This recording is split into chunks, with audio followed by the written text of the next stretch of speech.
Assalamualaikum warahmatullahi wabarakatuh. Salam sejahtera untuk kita semua. Dengan dibuatkannya video ini menandakan bahwa kami dari kelompok 8 akan mempresentasikan hasil dari proyek sistem pengendalian manajemen dengan judul pengaruh faktor internal dan eksternal terhadap biaya pengambilan keputusan dalam organisasi. Kami beranggotakan 4 orang anggota yang masing-masing telah bekerja sama dalam memenuhi tugas ini. Selanjutnya di sini saya akan memperkenalkan anggota dari proyek sistem pengendalian manajemen ini. Mulai dari saya, perkenalkan, nama saya Gita Putri Adrino dengan NIM 63241254. Selanjutnya ada Gita Tritanika dengan NIM 63241385. Selanjutnya ada Natasha Fauzia Nursatini dengan NIM 63241385. Selanjutnya ada Zara Nabila Azizah Halimah dengan NIM 63241450. Selanjutnya kami akan mempresentasikan hasil dari proyek yang telah kami buat. Yang pertama adalah latar belakang signifikan terhadap pengambilan keputusan. Pengambilan keputusan dapat diartikan proses yang menentukan arah dan keberhasilan dalam jangka panjang yang dipengaruhi oleh faktor internal dan faktor eksternal. Faktor internal terdapat budaya organisasi, struktur dan kepemimpinan, sedangkan faktor internal terdapat dinamika pasar, regulasi, dan ekonomi.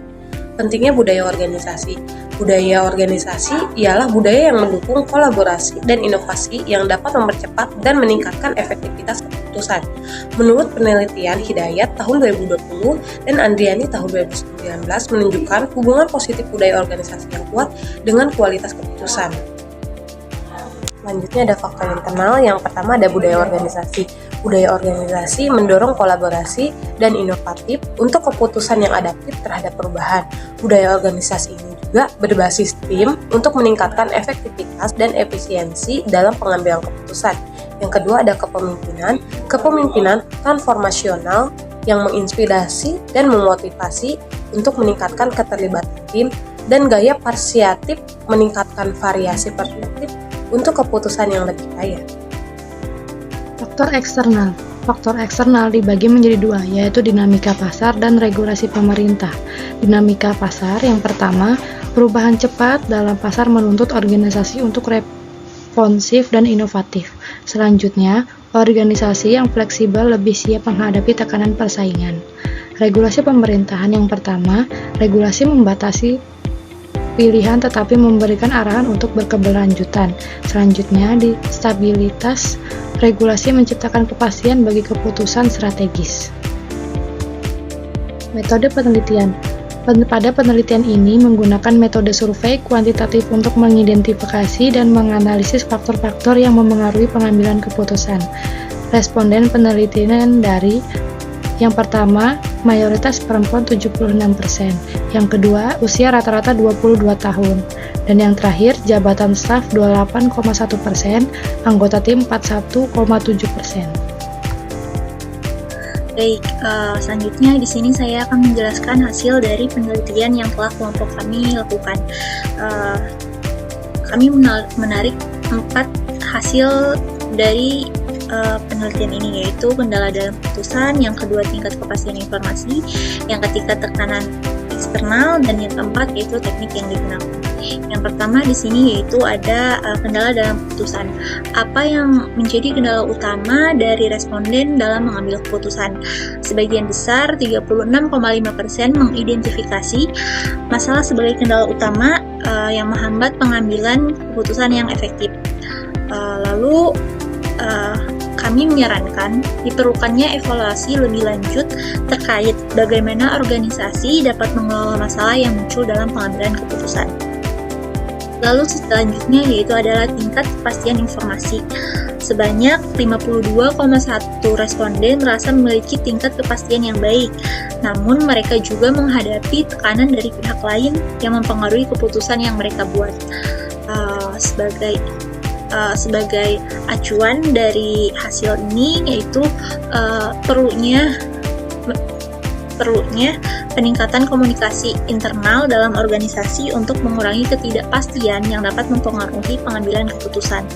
Lalu selanjutnya di sini yaitu ada tekanan dari pihak eksternal. Di sini apakah sering ada tekanan dari pihak lain dalam proses pengambilan keputusan? Sebanyak 69,8% responden menyatakan ya, mengakui bahwa mereka sering merasakan tekanan dari pihak lain dalam proses pengambilan keputusan.